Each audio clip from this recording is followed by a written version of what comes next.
Hello and welcome to my video. Always the same sort of starting colours for this sort of thing, for me anyway. Not everybody works the same.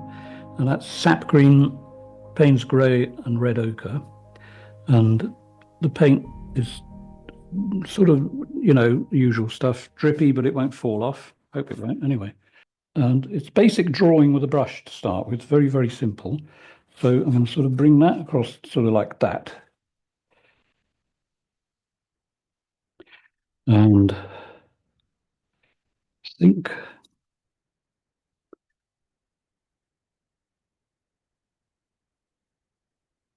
oh, and I'm also experimenting. This board's got 2 coats of gesso, but I didn't actually sand it. And I have to say, I quite like the feel of it. It's got a nice texture.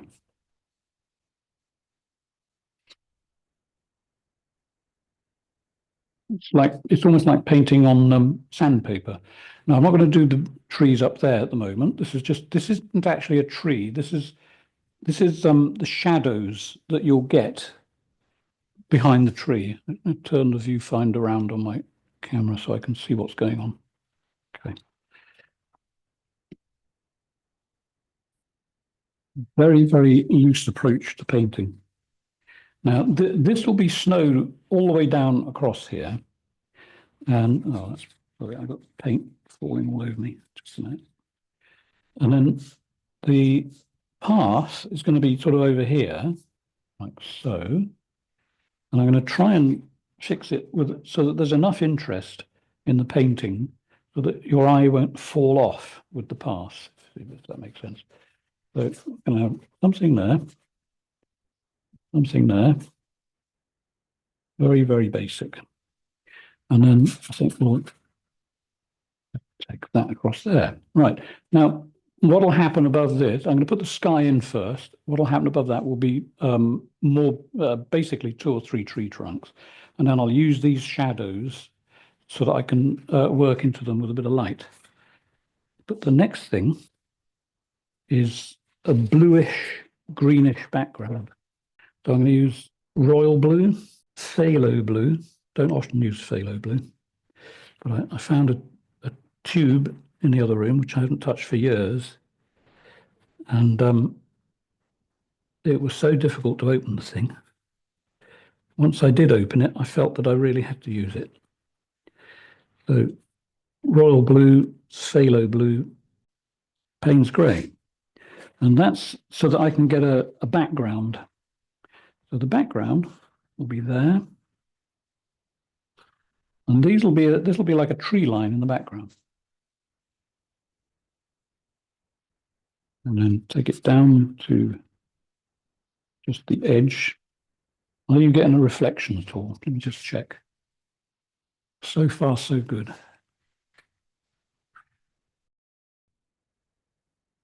And then that will appear through there.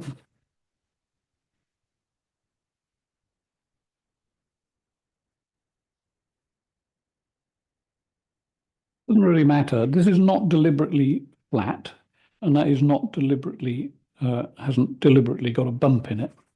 It's just, that's just the way it went. There's a little bit of the background trees showing there. At the moment, that probably looks like the same color. Oh, I don't know, not so bad. And then it goes across here. And I think it'll just be a sort of boring shape. Nothing exciting there. And then I'll bring that down there. You notice I'm keeping the paint thin. Nice and solid, but thin. Okay, let's see what we can do with the sky above that. So now I'm going to add to that color, dare I say it, Japanese red, but you don't have to use Japanese red. You can use vermilion, you can use cadmium. If you add a little bit of white to it, that'll probably help it, because cadmium is quite dark, but don't overdo the white. And then when I've got that color mixed, which is like a mauve color, now I'll add some white. So this is now basically it was that color, but I've added white and Japanese red.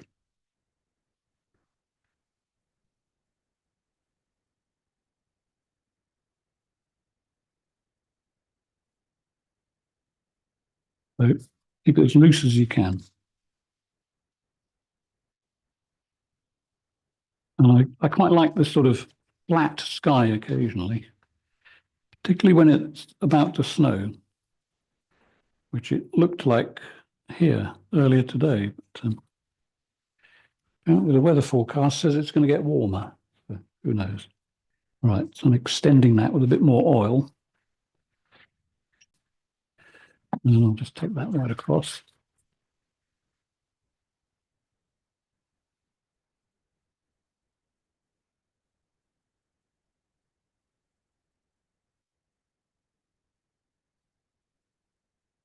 Now, when I put the sky above this tree shape, I'll reduce it with a bit of paper before I do the actual tree. So this paint here is as thick as it is there, but it won't be for long. It doesn't matter if it varies as you go across. It can either become more blue or more white. Just makes it more interesting. If you just do it completely flat, just the same color all the way across, it could be a bit tedious. And in fact, if you ever see this sort of painting in a gallery somewhere or a museum, when people have painted skies like that, they always add a little bit of variation because you can go too far with the same color. So I'm going to stick a little bit more royal blue just over that side, just so it looks as though the sky might be clearing a bit.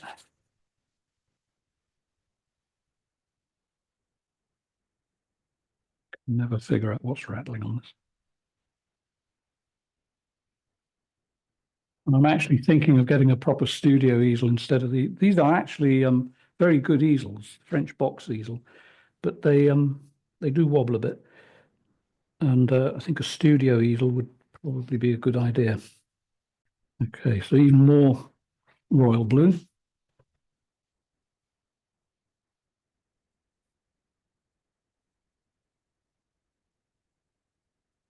Okay, so at the moment, these colors are touching, but I'll sort of make them a bit more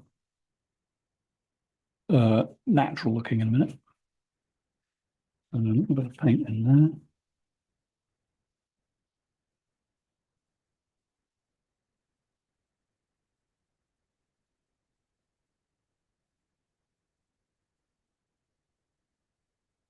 Okay, so that lower blue is actually like a hill or a hedge line. So I'll get some little non details into that later, but that'll come much later actually. Okay,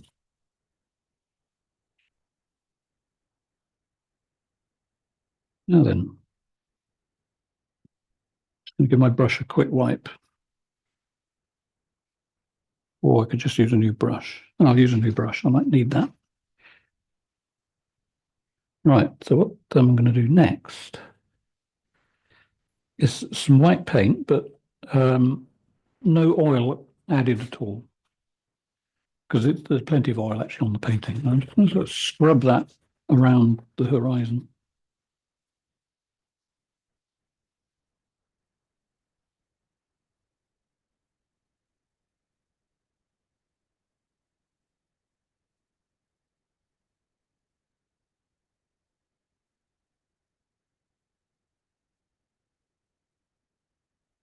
Same for the middle.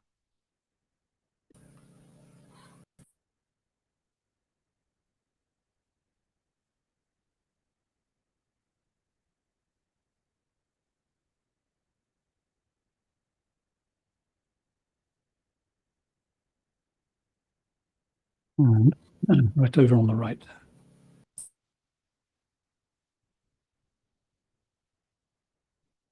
Very important to remember if you're doing this. Be as untidy as I am.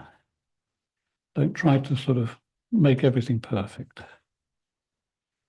Okay, stand back, have a look. Oops, nearly kicked the cat. Now, it looks like there is a reflection on that side. And what are we going to do next? Okay, I'm going to do, I'm just going to get this and put in stuff, basically, at the top of that distant tree line. Let's just bring those up so that they match up. I want it to look a good distance away and a little bit misty. Good. And then I also want to lift that end up a bit because it's sort of dropping.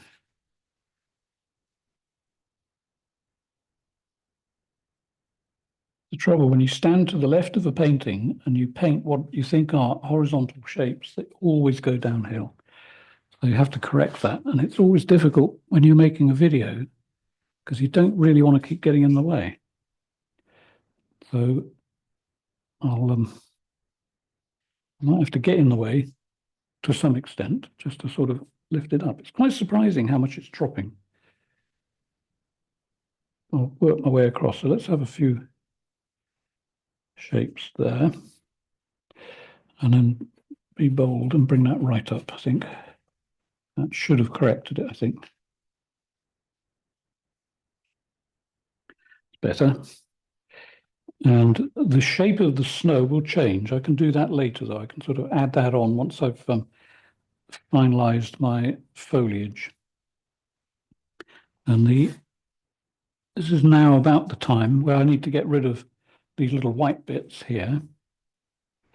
So I'll just sort of push the shadows into the blue.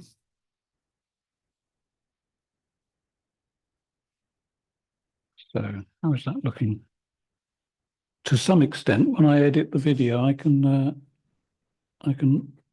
lighten the effect later. Okay, same on this side. Except maybe I'll have one slightly hard shape there, but below it, turn that into a bush there. And it will become a bush once I start texturizing it a bit.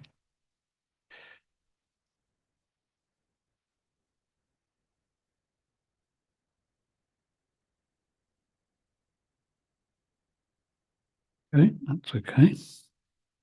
And I'm brush juggling here at the moment. And then these bushes here,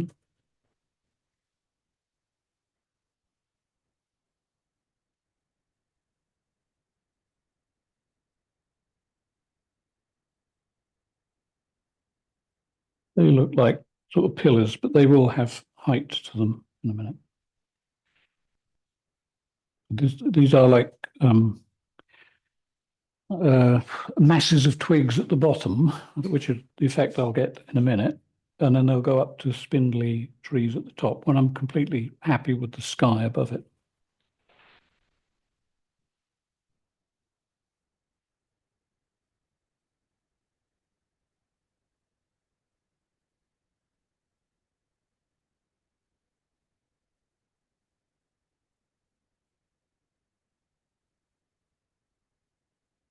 Okay, and in a moment, I'll start putting some snow on it. But before I do, I'll show you a little trick. First thing I'll do is paint snow without using white. And just to, I suppose, let you know how easy it actually is. Get rid of those white bits there.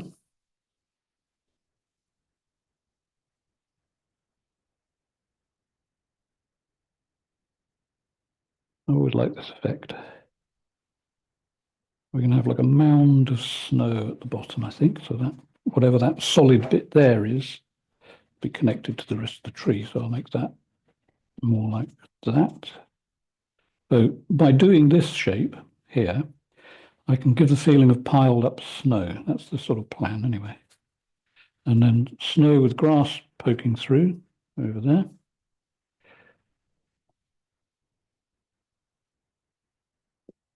And then this one, I think I want that to um, sort of disappear a bit. So I'm just going to palette knife that just to get some paint on there. So here,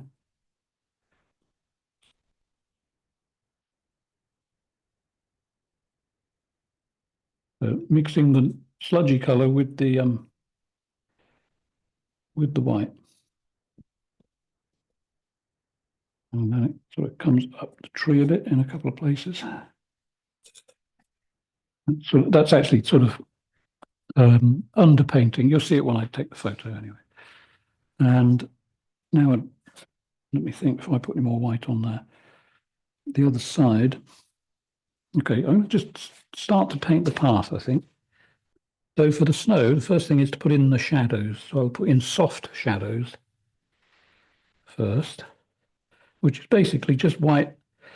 Now, I usually use white without oil because I'm sort of mostly using it on clouds. But as it's snow, I'm adding oil because I want it to flow reasonably well.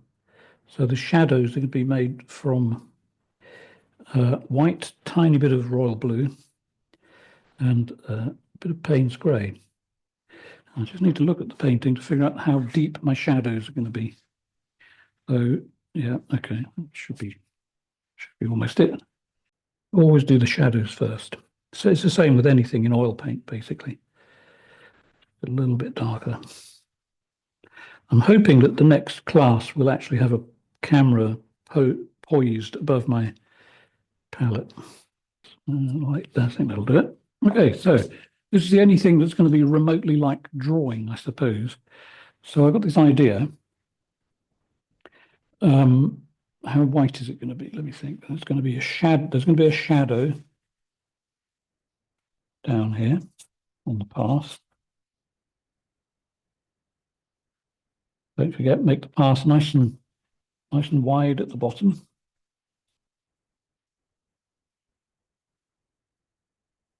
And then it's going to disappear. It's going to go off over there and it's going to disappear somewhere over there. Now, snow's funny stuff. I'm sure you've all seen plenty of snow. It either has soft shadows or very crisp shadows. And it's always good to combine the two. I think it's easier on the eye. So we may have soft shadows down here. In fact, that'll be a bump later. Okay.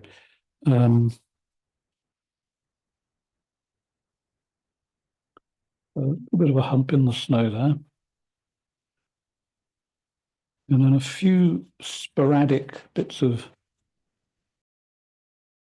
move my bin out of the way before I fall over it, because I am capable. Okay. Now, when you use a semi-dry brush, you get nice half tones, which means that when you put the white on, they'll be even more subtle. Do I want a shadow in the distance over there? Will I keep that stark? I think I'll keep it stark. Okay, so we've got a shadow there, and then let's see what we're going to do here. We've got that, which I don't really want now.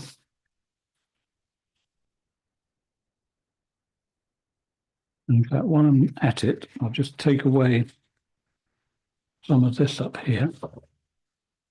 You may not see much happening there, but it's so that when I put the rest of the tree on, I'm not fighting the sky. These won't matter so much. It's going to be very feathery sort of tree there. And I think we'll have a bit of light on the background there. Sorry about my back.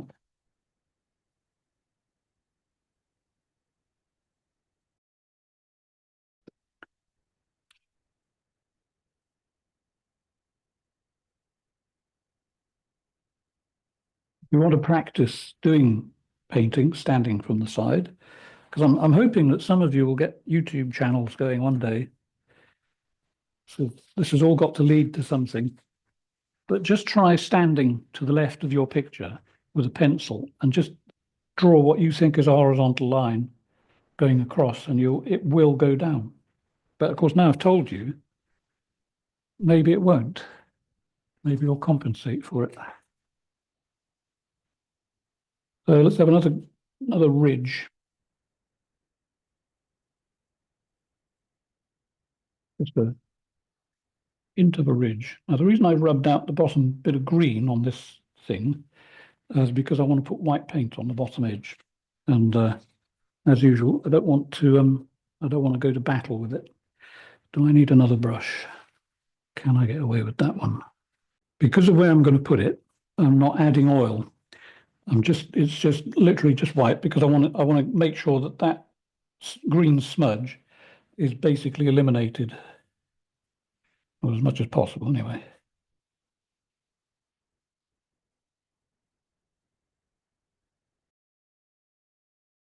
Good. Still not quite the shape I want. See now, the way I'm thinking here, you see, if I do that and I take away the bottom edge of the tree, what I like is this thing where you have little pathways that you can take. So when I finish that area, I'll make this shape, which is very small on your screen, but that shape there, I'll make it point inwards behind the base of that tree. And then here, because this is still quite clean paint, I'm just going to drag it up.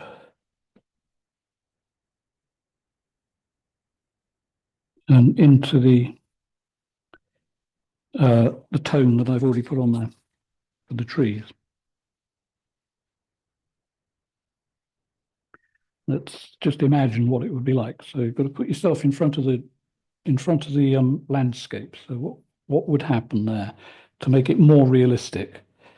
Probably if that had a bit of a line there, that gives you a little zigzag in there. Zigzags are always good. I sent a link to a video to Ari yesterday, and it's all about composition. And I think some of you may know the person. Her name is Jill Poyard. I'll put the link in the chat later, and she really knows her stuff about composition and how to make it work. And she also is an American, so maybe it should be easier to understand than me. I don't know. But she's very, very good at explaining it.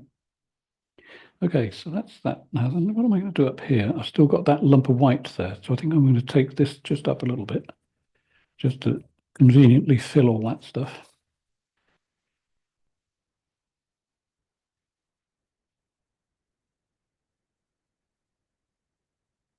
One thing that puzzles people, I think, to some extent, is how do you paint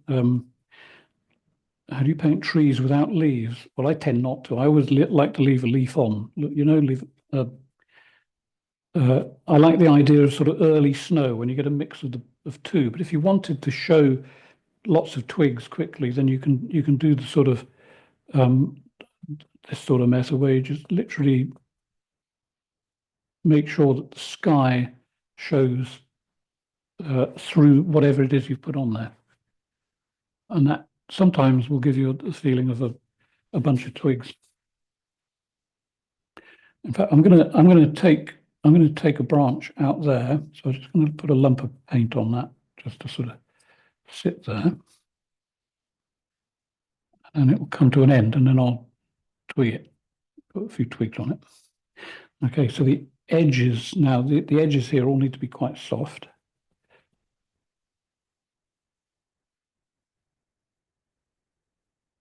In fact, I was going to have a hard line there, but I don't think I will. I'm going to have a fuzzy line. Okay, sort of a reasonable bit of tree. And then the bottom part, you can either have dark trunks or light trunks. I'm going to sort of do a mixture of both. I'm thinking that I'll have something showing through there. Just push it off the top like so. And then that mark that I put there, I can build around that, which is what I'll be doing. So let's bring that down here to a nice solid base with a little bit of a swing in it. You know, the only way I can describe it is to do it. Adds a little bit of tension into the picture. Now I've picked up the paint that I've taken off there is on here. So I can now put that up there and just strengthen that a little bit so that it looks like the same tree. Now that's one. What you don't want to do is then use this again and keep doing doing that in the same spot. Get some clean paper. In other words, just fold it up like that. Decide on where your other tree is going to be. And in fact, what I'm going to do, it's going to come from behind this tree and go off that way. Now, it doesn't matter if I go over this trunk here. I'll have to, because I can always bring that back. So what I'll do is literally just that. That's a sort of basis for my tree. And then I can bring this tree back to the front, like so.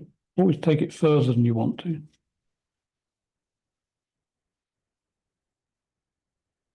And when you start doing this, you start to see texture and interesting things turning up. Now that tree goes behind there, but will it just appear? I think it will. Maybe it's just part of the same tree. All right, a bit more paper.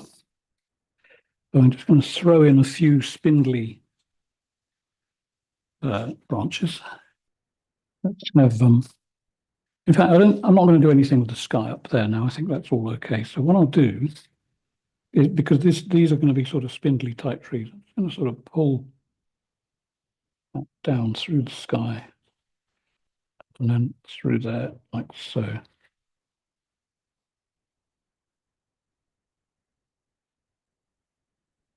And have a few down there.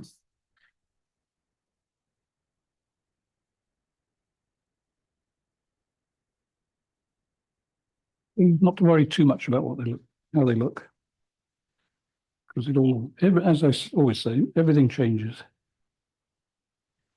Let's have the main tree there, and maybe another one here. Like ghost images at the moment.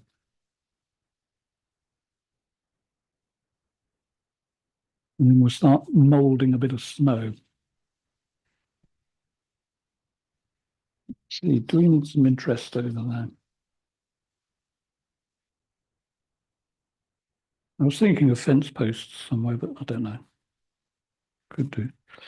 Tempted to put one here, but it might detract.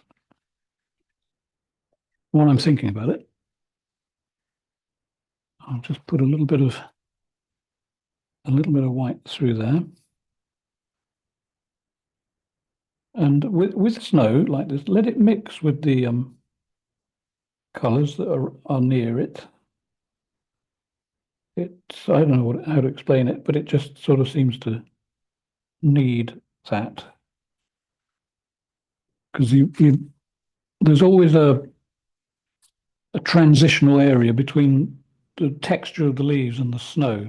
It's never a straight cut. Well, it could be, actually, no. It could be. If there was like a dune here, you might have a flat line, you know, a hyperbolic curve. But I try not to do that. I like it to look slightly more organic. So it's a ton of white on this. So where should we put it? Let's just do a few distance bits before I get down here. So let's have a hint of something over there.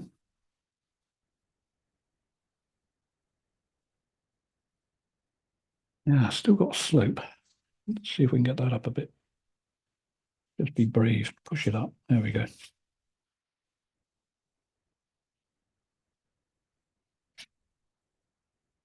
That's better. It's just more comfortable, I think. Could just be me, but it was sort of drummed into me in college. So Okay, so same brush, great big stonking great brush. Let's just do a few, let's put in another dimension over there. So that there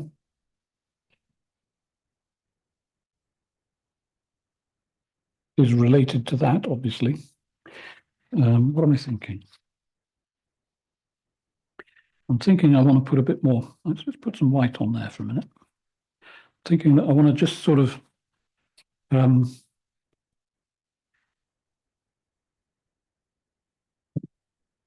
brush.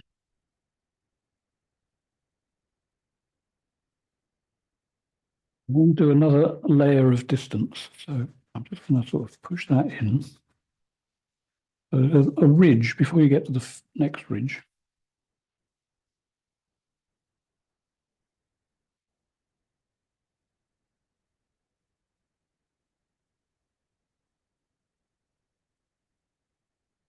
Right.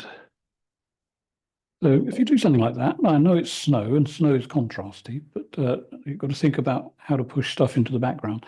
So I'm just going to tone it down just a little bit. And then I might add some sharper shapes to it a bit later on with the palette knife. Yeah. So that might be interesting. Let's see what happens if I do. Make sure I get the right color. Okay. Okay, so there's a tree line there before you get to that. So that's a few very subtle shapes that might give you the idea that there are trees beyond this line.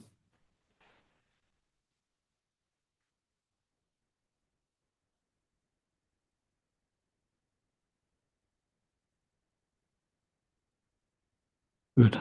Okay, so let's see. Do we need some more shadows thrown in there?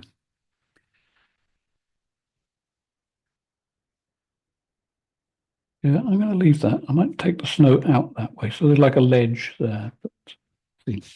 Okay, a bit more white. Right, so I'm just going to pile some white on there. And you can add this grassy effect like this later. You don't have to just do it on a gessoed board. You can actually do it on paint as long as you're reasonably light-handed about it.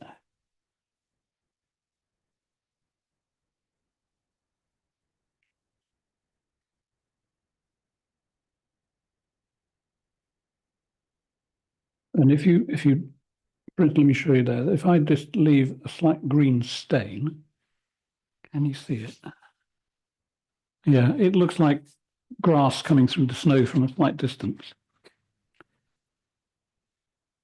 That's the plan anyway.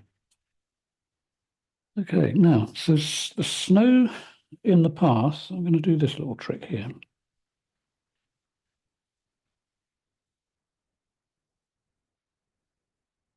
Basically that.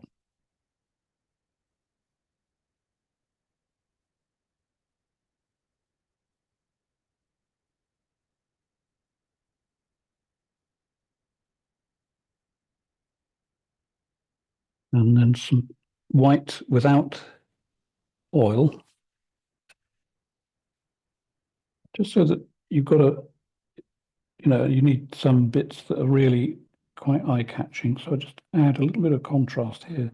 So like, for instance, you might get a bit sticking out like that and then it drops away. That's the idea anyway.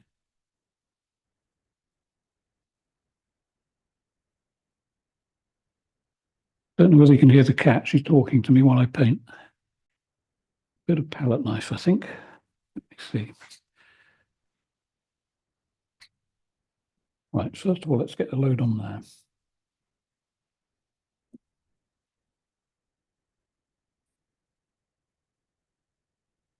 With me painting white on white, you can't see a lot happening. Sharpen up that a little bit just there. It's good to get all this stuff done before you do the final work on the tree. So I just want a little bright bit there.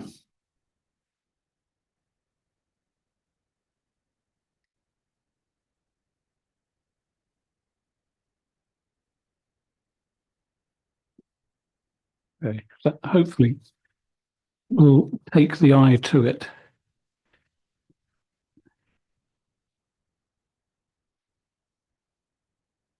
Well, keep an eye on things like this, like that comes to here, right?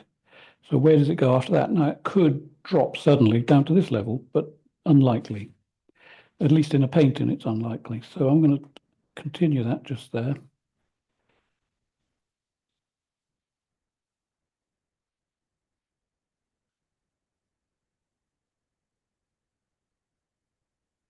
So just seems more comfortable. Good. Now then, a few ridges on the road, I think. Let's have a ridge or two.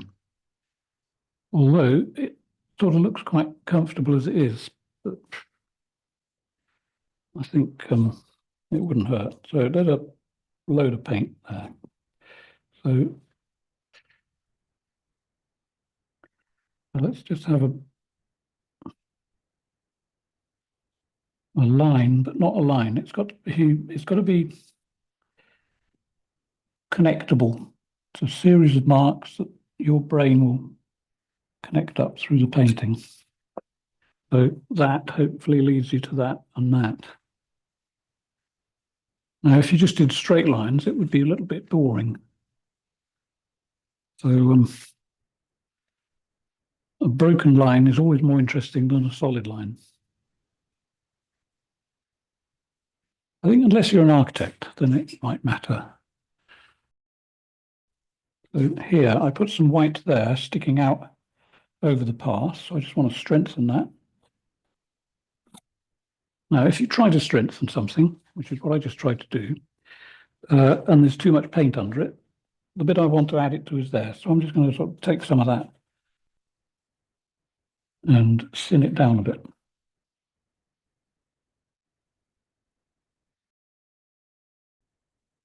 Can save you an awful lot of trouble. Thing is to see early on where you might come across a problem and then solve it. Right, so if I put some white on that now, I can maintain the solidity.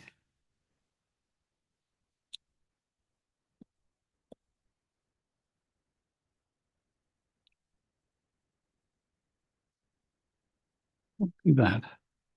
Bear in mind that most of this here is still not painted. All I've done, you see, is put these shadows on. And it's fascinating how sometimes you just don't need to put white on white. It just sort of happens. But I'm going to, because I'm probably going to give this painting away. And you might as well at least get some paint. So I'm just going to pile on a load of paint there.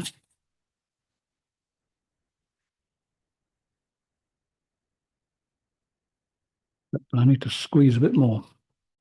And guess which colour you use the most when you're painting snow. Now you might think it's white, but actually I think it's blue. Use an awful lot of blue. Shadows in snow tend to be blue, although you can get sort of violet and pink shadows as well. I'm thinking of using a shovel here. This is the shovel.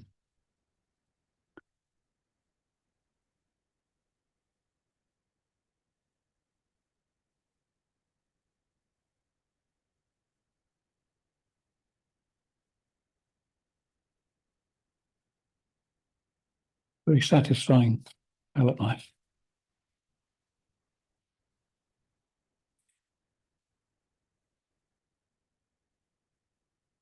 Can't wait to get on the tree. I'm always comfortable on trees.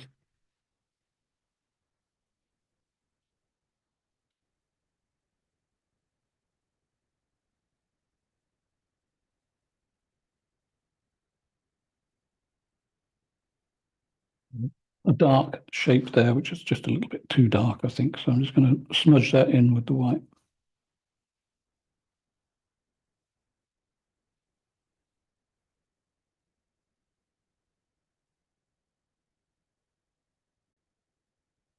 In fact, maybe I'll finish the snow when I've done the tree. Because that might be more entertaining.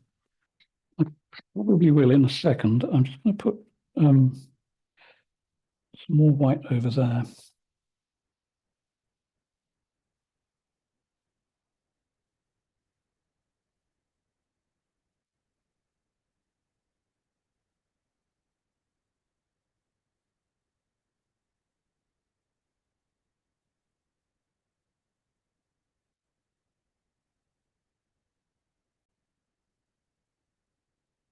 Okay. Just sharpen that bit just there.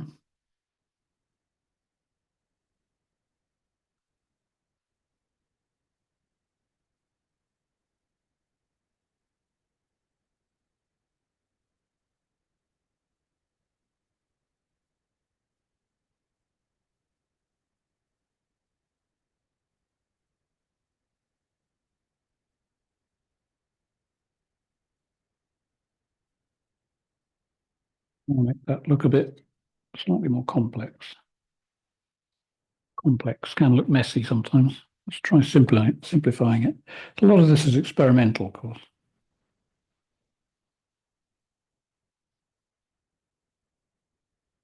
Better. So let's have a small brush that's the same width as my tree. Okay, so sap green, red ochre, Payne's grey. Interesting. It's a long time since I used little tiny brushes. What I'm after is just to sort of solidify these trunks at the top here with a little bit of swing in it. Nothing too straight. Now, with a brush like this, it's a flat end brush. You can use the narrow edge, obviously. So let's do that. Let's have one there. Don't worry if it doesn't. Now, what I've done, you see, I've done this line. It's a very broken line. That's okay. There's still foliagey stuff to go on that. So let's have a hint in the snow here. In the sky, I mean, snow. Just to strengthen it a bit. That one I might leave light, quite like that. This one here, let's just put a bit of darkness coming down there.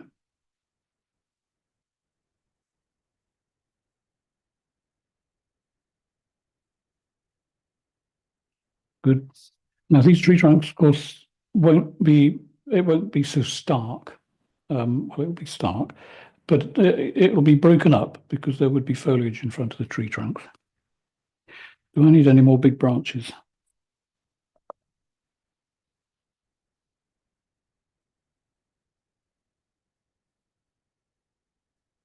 So a bit more strength on that one.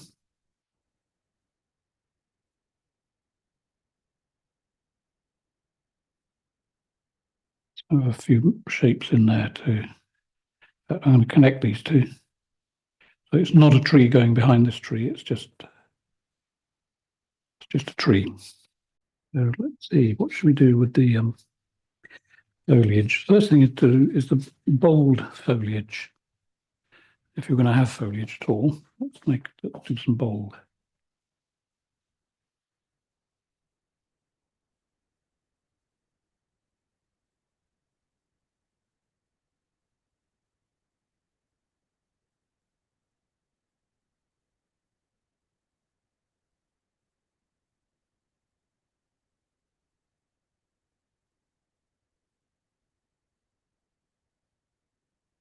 Now, what I'm going to do with these, this foliage is going to get thinner and more ethereal because I'm trying to give the feeling of loads of twigs, hopefully without painting too many twigs.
Okay, good. So next thing is to block out some of the tree trunks so that you're still aware that they are there. Now here, there's a nice little kink in the trunk there. Definitely want to keep that. But above it, I'll just darken that bit. If you darken basically, the reason I use this method is because if you darken the middle of a clump of trees, in other words, if I painted a big sausage tree and it was light on the edges but dark up down the middle, it gives a feeling of roundness. That's what we're after. So the bottom of this stuff, this tree stuff, things I come out with, just cover it in a few places. Because your brain will say that that tree trunk must go behind that foliage. I'm not actually using linseed oil, by the way. It doesn't matter. You can use ordinary linseed. This is this painting medium that I've got, which is definitely drying things nice and fast. In fact, I painted yesterday and this morning I had to scrape my palette because it wouldn't wipe off. It was that dry.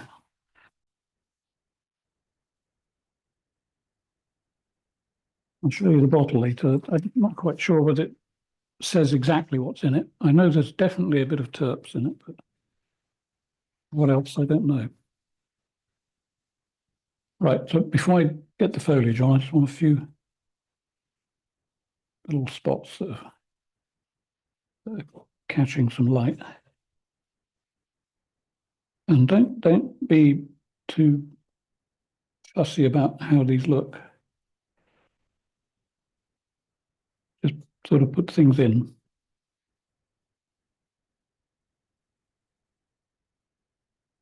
Think of it this way, the tree is very fussy about how it grows and all that for balance and position of leaves to get the maximum sun and all that stuff. So just go and look at trees. They're already a mess, but it's a sort of organized mess, I suppose. Oh, that's a bit just there, I think. Why not? And I think I need to thicken that trunk just a bit. You're going to have a main tree. It's got to have a bit of presence. Now I mean, I can go over these little sapling things here just a little bit, like so. Just don't overdo it. Just break them up a bit. Let's break up that one a bit. But the main breaking up will be done with a bit of paper. Okay, hopefully that's working. Yep, usually does. And then I think it should be there. I want to increase that a little bit into there. It'll be very subtle, almost like a smudge.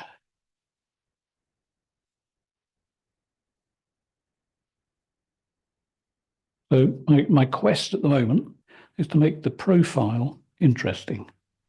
So I don't want a lump with a bunch of branches. The edge of the lump needs to have a natural feel to it. And that doesn't mean out, in, out, in, out, in, out, in. Okay? That's what they used to do a lot in early English, and probably, well, earlier than America, early English painting, pre-America. So a lot of the painters left England would have influenced people over there, but they did tend to over stylize trees. So avoid in, out, in, out, in, out. It's the same with if that was a river. Don't do river, in and then out and then in and out. It's got to be completely haphazard. Otherwise, it just looks wrong. Break that up down there a little bit. Doesn't matter if you bring a bit of the snow into the tree. You'll see that when I photograph it at the end. It adds to the effects. Same over there. We'll make things untidy,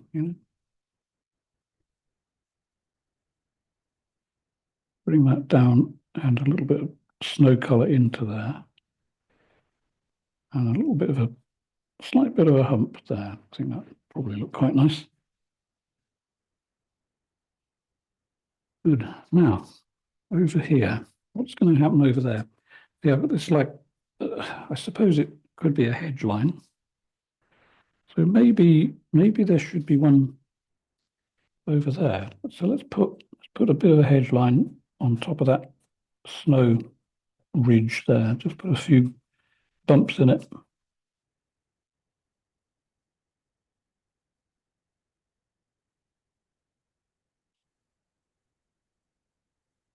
I'm really surprised what my camera's doing. It's obviously compensating for the low light because it's so dark here, I can barely see what I'm doing. I'm sort of painting by memory here.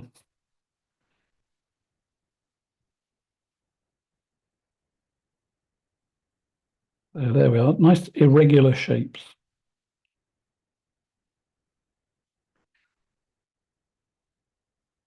Like I've often said, if you're out in the country, nature just does whatever it wants. It's only parks and gardens where you get neat and tidy. So paint the scruffy.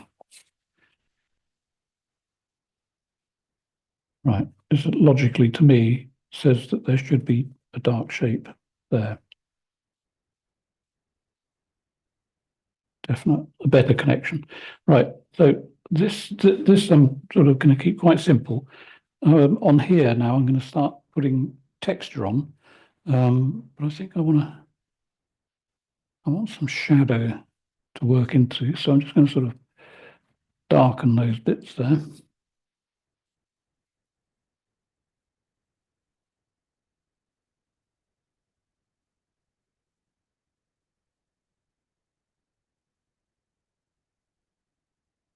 Of course, doing this, the gaps between the branches, you don't have to paint them. They're already there because I put the sky on first.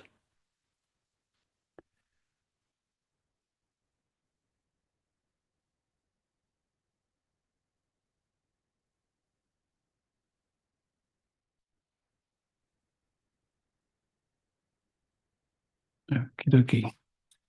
Now we've got a nice solid trunk to look at, but there has to be something growing in front of it. I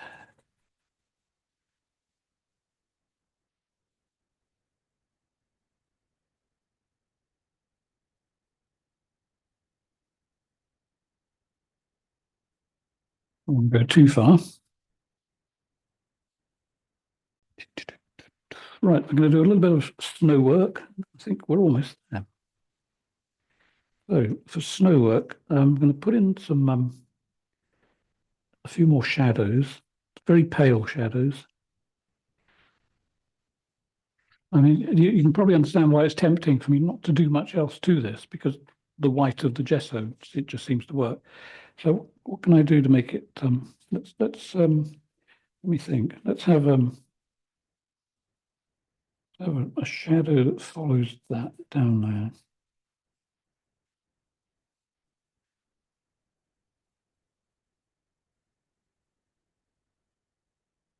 Just so that there's a sort of ridge in the snow.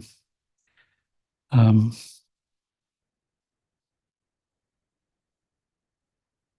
then I think we'll soften some of these.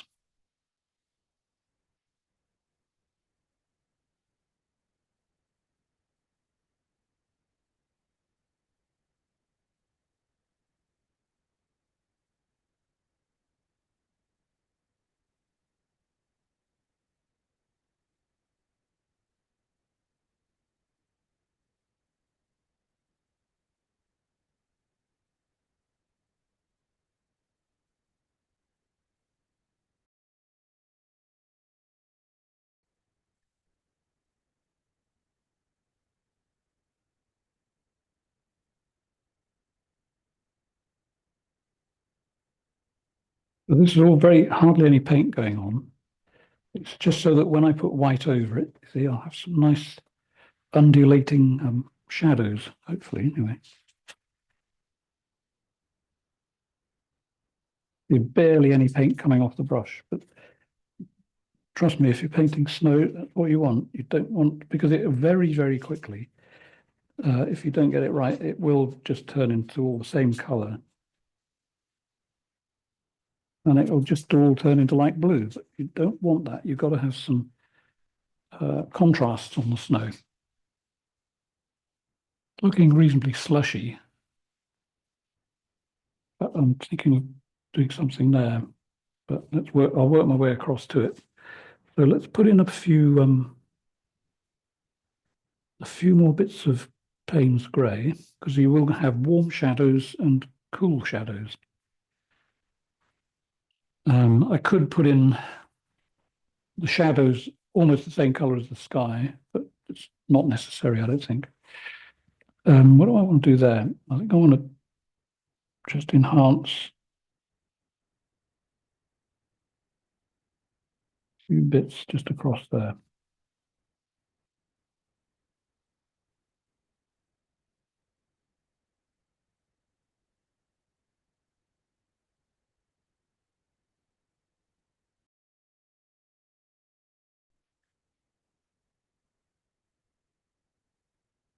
Now, so if there is any light hitting this picture, it's either up there or somewhere over that side. So I'm thinking that maybe there could be a little bit of a shadow cast under there. So there's a slightly harder edge on the top of that compared to the bottom. Just a little crisp cut in the snow. So these little things gradually build up, and put something there. Light shadow here. And another one there, I think.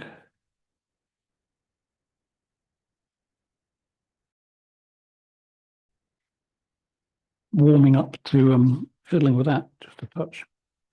So phthalo blue, Payne's grey, and royal blue, which is already on the brush. So there's no way I could actually tell you the amount of paint.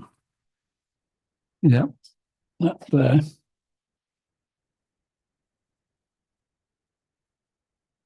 Just a bit of a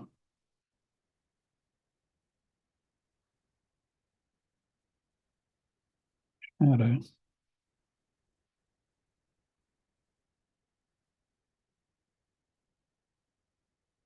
With this sort of painting, you can probably hear me walking about. This is a sort of picture where you really have to go back and forward and back and forth rather, and look at your painting to see it from a distance.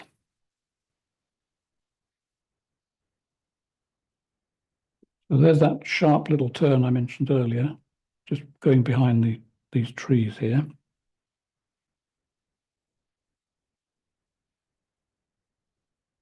Just gives a feeling of depth. Okay, so that's good. Now we've got this sort of light area in the background, so I'm just going to touch that on there, and then get a unused brush if I can find it. Oh, that's a box tonight.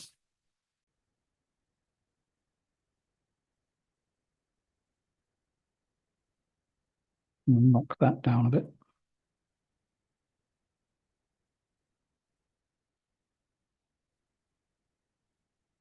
Yeah, that is in relation to the light on the left. That's okay. And it can drop off a bit there, doesn't really? Well, maybe a touch. Let's put a little bit in there, and just a hint there.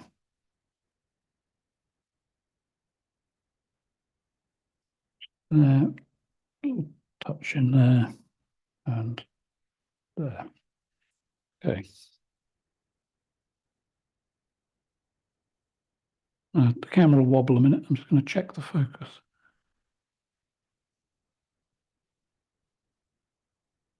I think it's in focus. It's me that isn't. Okay, up here, let's get some texture on there. But I won't overdo it. This is not like, you know, a full-leafed tree. It's getting ready for the heavy snow, although it's quite heavy, isn't it?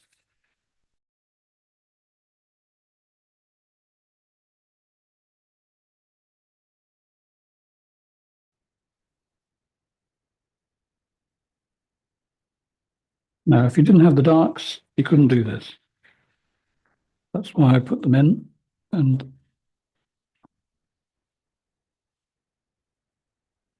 the effect is almost instant.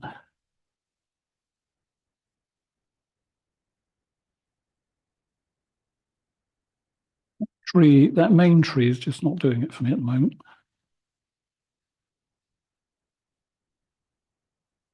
So I'll keep going until it is.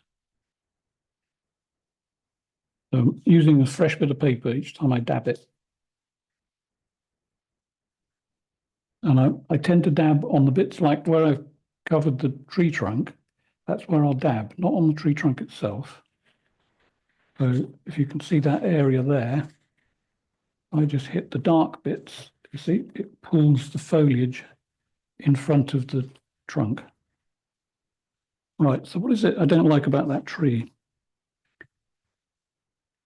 I think it's because there's more paint on my hands at the moment than there is actually on the tree. Okay, right, it's the overall shape of the tree. It's not dynamic enough, so let's do something about that. Usual colours: sap green, red ochre, Payne's grey, although not a lot of Payne's grey. I mean, it's hardly any, just to give it an extra push. Okay, so that tree, what it needs, from my reckoning, is the bottom part of the tree could be extended. This could be extended. Let's just do it. Be brave.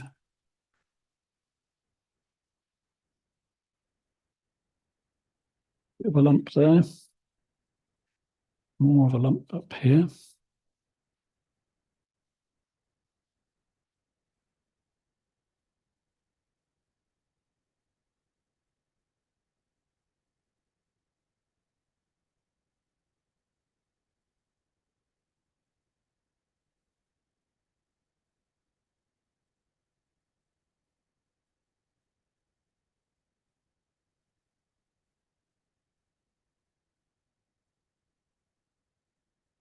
Okay, so how's that balancing? Slightly better. This is one of these things that's really hard to explain about when you know the balance of an object is right. It's like if you painted a portrait, you don't just paint a portrait on here, you look at the space. Supposing the face is looking that way, you look at the space in front of the head and plan how big that will be in relation to the space behind the head and below it as well, all kinds of stuff. And photographers are particularly good at this too. You get a feel for balance. And some people say you've either got it or you haven't. But I think it can be taught. So when it looks right, you've got to stop and don't just keep going. And if you're doing a lump of branches like that, and you have to be absolutely totally brutal with yourself. If it isn't looking tree-ish and branchy-ish, then you're not quite there yet. You've got to keep working at it and look at the darks and lights as well. Everything, take everything into account. And think the way a tree does. You know, every now and then it will throw out a branch that just sort of seems to be about to hang on, drop off, in fact. Yeah, the weight is getting better now.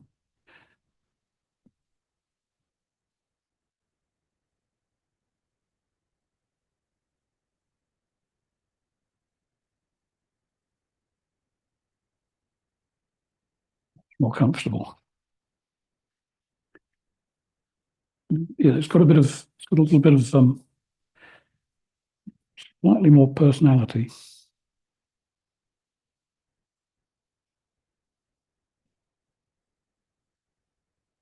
Okay, something weird happening there. Just lose it. Better. What else am I going to do? I'm going to do more texture down there. Excuse me, a quick word with the cat. Don't jump. No, no, no, no. You.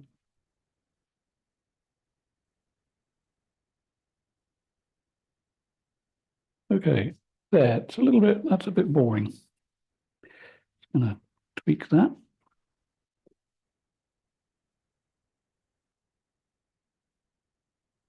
What are we going to do to it? Right, I'm going to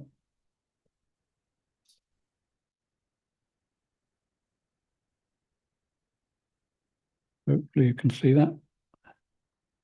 There, what do I want? Well, actually, that's not so bad.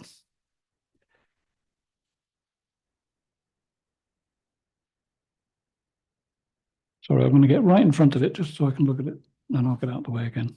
Okay.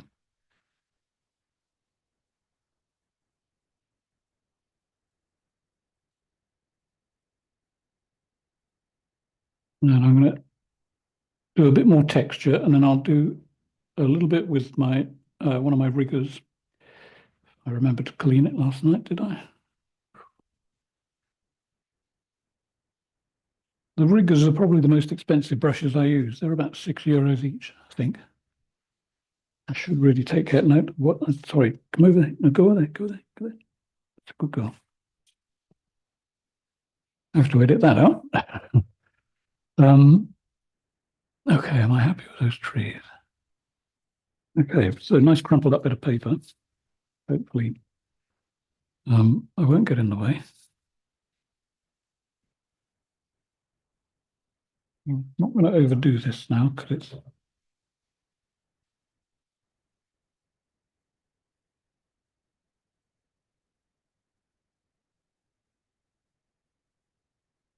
what I do when I paint pictures like this. I tend to, they all seem to have the same title, and that is actually early snow. And the reason I call them that is because I don't want to paint completely bare trees. I like there to be a little bit of foliage on it. And so I have to call it early snow. In other words, it's a bit of a surprise and the trees weren't quite ready. So that's my excuse anyway.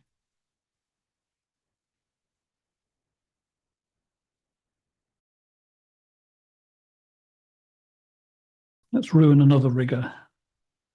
I've got two here that are completely abused. Okay, so more Payne's grey than anything else now on this. Just see how this goes. This is just for the odd hint of a bit of fine twiggy stuff. So let's have something there.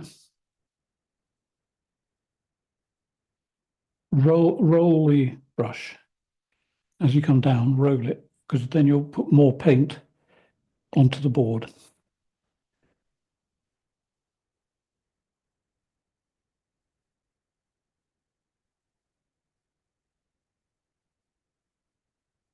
See how long you can make that go? It's almost down. Well, can you see it? Well, you will see it. Let's put it that way. But that kept going all the way from that point to this point. Of course, now it's picked up sky color.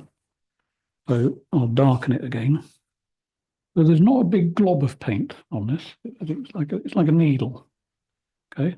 So let's see what we can do here. Let's have something coming out of that lot. So start very lightly and then gradually apply pressure. So pressure's going on now. And let it wander.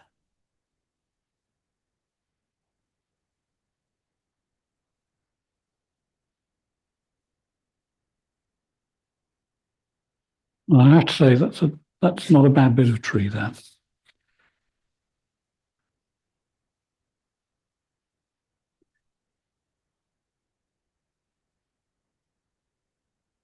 Right. And just to point out, this has got paint on it, but if I do this, it doesn't come off. Okay, that's the consistency. It's like quite thick honey. Right, so there's one nice straggly thingamajig. Let's see what else we can do. Let's have one of those, because occasionally, branches do go sideways. Let's have one going out there.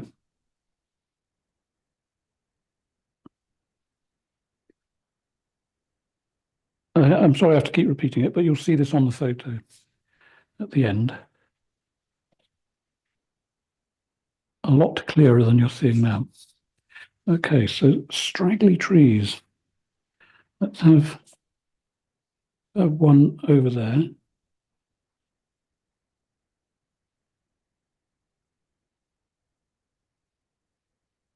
And another one.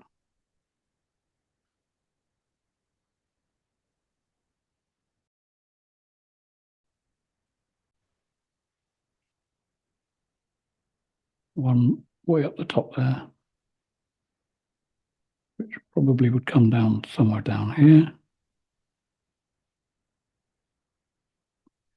And then one up there that disappears and then comes back there. And then back here.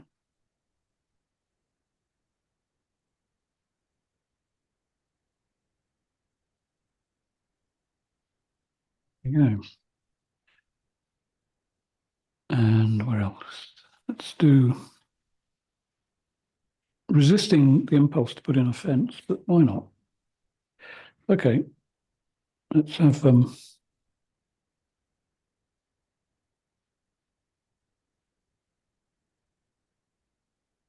would there be a fence there? There's a path there. Would there be a fence? Oh, well, maybe there would. Okay, let's have a hint of one there, one there,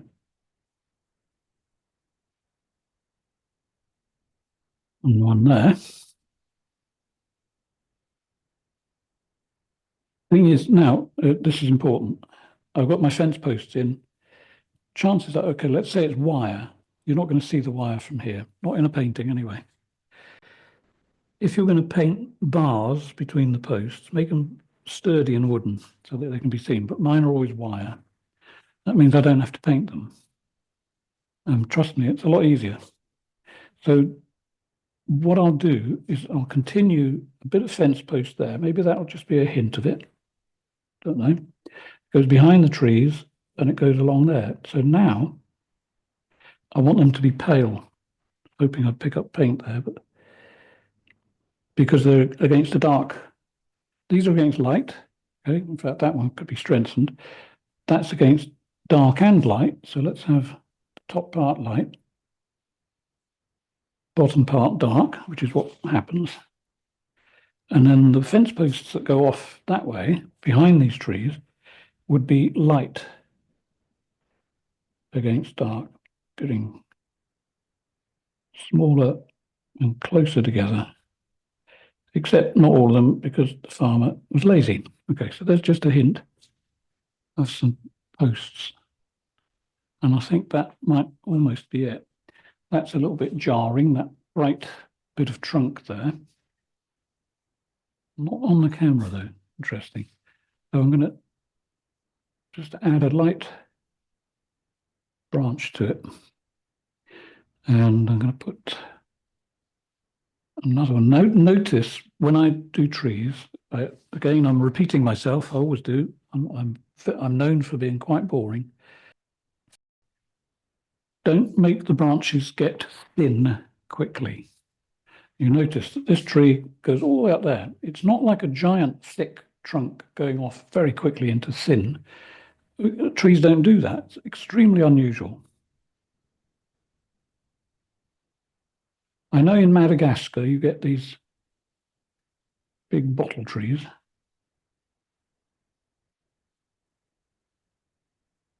But this is not Madagascar.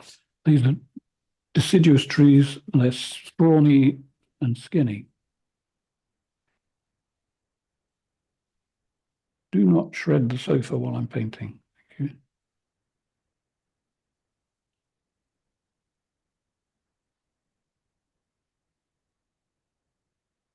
Okay, so let's have a little bit of light there and there. And then no shadow should be completely black. And I've made the cardinal sin here. So I'm just going to put some shapes into these deep shadows just so that there's something going on. Now, I'm not sure whether this might work. Some of the snow might be sitting on this area here. Like there might be some actually on the tree.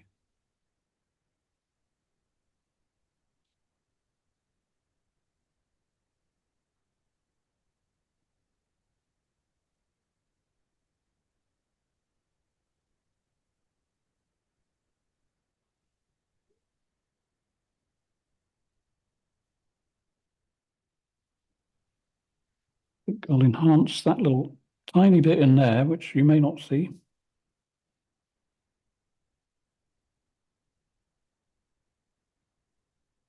Just something, to look through at, like so. That connects it up. That takes away that bottom bit, which didn't look right. And then a little bit of light catching in just there.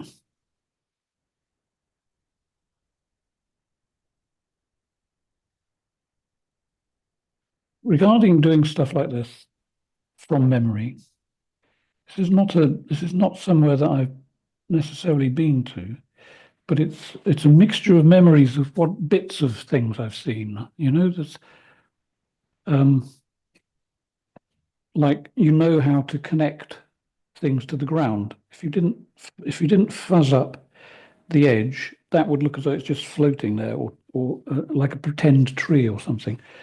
Um, so you learn how to scumble things into a picture. In other words, you're making them relate to the ground, trees, and it's the same. It's the same actually with anything. If you painted a barn, the bottom edge of the barn, chances are, if it's growing in a field, there's a transitional area between the barn and the field. In other words, the grass is poking up, breaking up the image of the barn at the very bottom, which is why you scumble. Scumbling is vital, frankly. This is a sort of scumbly bit here. It's not quite what I want, but I'm just going to tidy that up. But as I said, I think if it's crisp snow on a ridge, you might have a hard line like that. And again, you might have to wait for the photograph that I take. But the top edge of this hedge, you see, make it soft. It looks as though it's supposed to be there then. Now, do I want snow in the distance occasionally? Probably. So I'll just sort of experiment for a few minutes and then I think I'm done. Do I want snow in the distance? There would be snow in the distance, but I'm sort of leaning towards it getting dark over there, and the light is in the main part of the foreground. But once I start, you see, I'll have to keep going all the way across. Do I want that? What I could do a bit of light catching a hill over here, just by putting a little bit of tone just there. Just slightly lighter. Doesn't have to be screaming. I think that might be it. Although I want that to just have a little bit more crispness. Not Christmas, crispness. So all it is really is just be brave and do it. That's all I want, just a little hard bit catching the light there. I think that's it. I think we're done. Probably tomorrow morning, because I know how quickly this is going to dry now. If I want to get any other colours on it, I'll be dabbing more leaves. And if I do, I'll upload a photograph and I'll send it to you. And so you can see the next stage. But the next stage, I will video it. I will definitely video it. But it'll be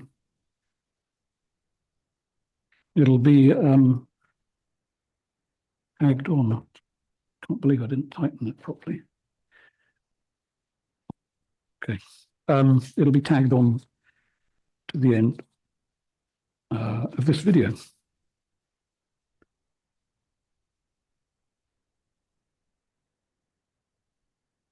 Yeah, I think we're almost there.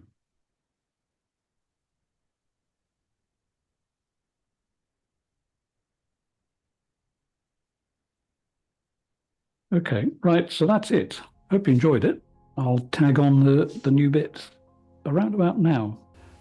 So here we are. This is the full image. You can see a few more details, obviously, because that was a Zoom recording, and this isn't. So this is what it really looks like. So let's just have a little scout around the picture. And I'd just like to say before I start that, thanks to all my students for being here. This is not the last lesson of the year. There will be one more on the 28th of December. So if you want to book for that, there'll be a link in the box below. So thanks for being here. Hope you learned something, and take care. Bye for now.